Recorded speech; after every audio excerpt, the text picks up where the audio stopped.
Саламатсыздар, құрметті көрермендер. Өздері өзіме дос бол каналындасыздар. Бүгін сіздермен кіші бір потенциалдық энергия тақырыбын туралы айта кетсек, потенциалдық энергия негізінен екі түрге бөлінеді. Яғни ол бізде ауырлық күшінен және серпімділік күшінен болады. Ауырлық, серпімділік. Осы екі бір неден тұрады. Яғни біз мысалы ауырлық күшіне келетін болсақ, ауырлық күші мысалы бізде осындай бір жер бар, яғни дене бар. Денені біз қолмен лақтырғаннан кейін ол әрине астқа қарай ұшады. Яғни ода ауырлық күшінің әсерінен осы бір астқа қарай ұшады. Келесіде ол бір аш биіктіктен құрайды. Яғни осы бір жерді аш деп алсақ, осы бір жер аш,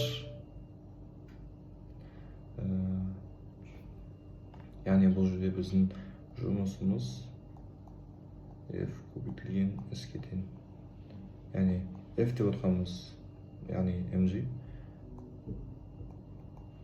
ал S яғни біздің осы бір денеміздің жүріп өткен жолы H-қа тең болады. Яғни қазіргі кездегі дененің істеп тұрған жұмысы mgh-ға тең.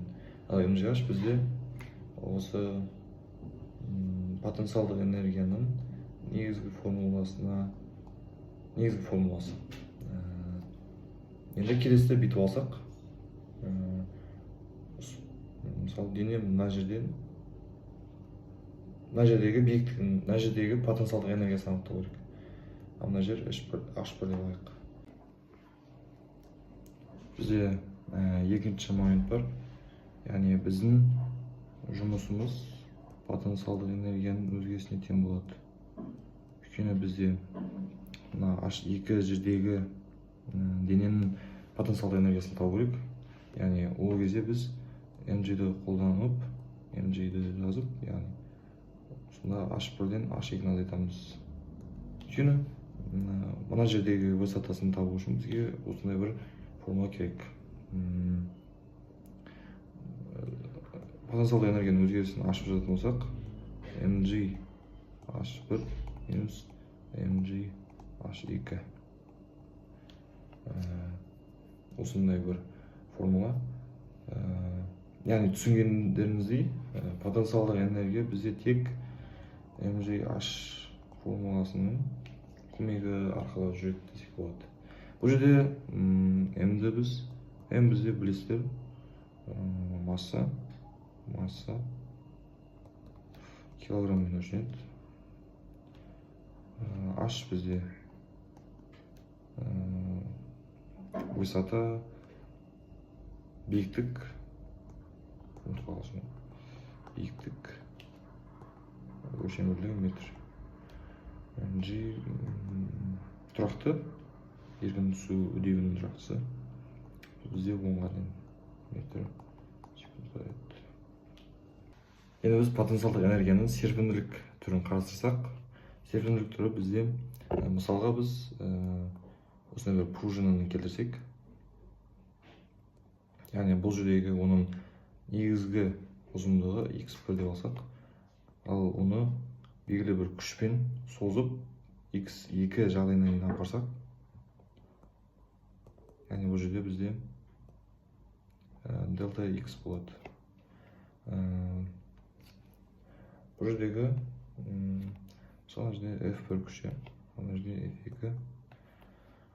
Біз бұл жерден f орташаны тапсақ, яғни орташа күшті табатын болсақ, f1 қосу f2 бөлінген 2-ге тең. f1 мен f2-ні ашып жазатын болсақ, kx1 қосу kx2 бөлінген 2-ге тең. Жұмысты табатын болсақ, бізде орташа күш көбейтілген x2 азайту x1.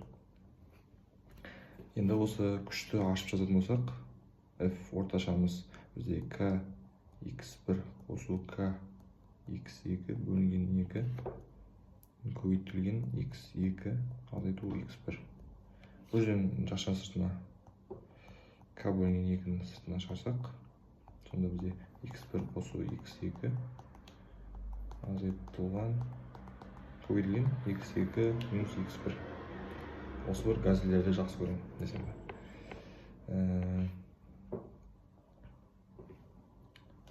Көріп тұрсақ, бұл жерде бізде a қосу b және a минус b формуласы шығып тұр. Яғни a тең k бөлінген 2 x2 минус x1-дің квадраттары.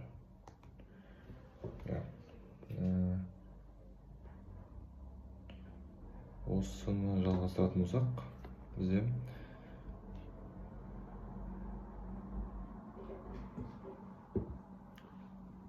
осы бір формуланы жалғастыратын болсақ, бізде a тең k x2 квадрат бөлінген 2 минус k x1 квадрат бөлінген 2. Яғни көріп тұрсақ, a тең бізде сонда e потенциалдық 2 минус e потенциалдық 1. Яғни осы потенциалдық энергияның серпімді жағдайындағы формула бізде e потенциалдық серпімді кезіндегі формуласы kx квадрат бөлінген 2-ге тең екен. Бұл жерде k деп отқанымыз серпімділік коэффициенті. Ол бізде ньютон бөлінген метрге тең. Ал x деп отқанымыз жаңағы өзгерген, осы бір серпімділік күшінен өзгерген ұзындық. Пружинаның ұзындығы. Яғни ол бізде метрге тең. Ал e потенциалдықтың өзі бізде жолмен өлшенеді.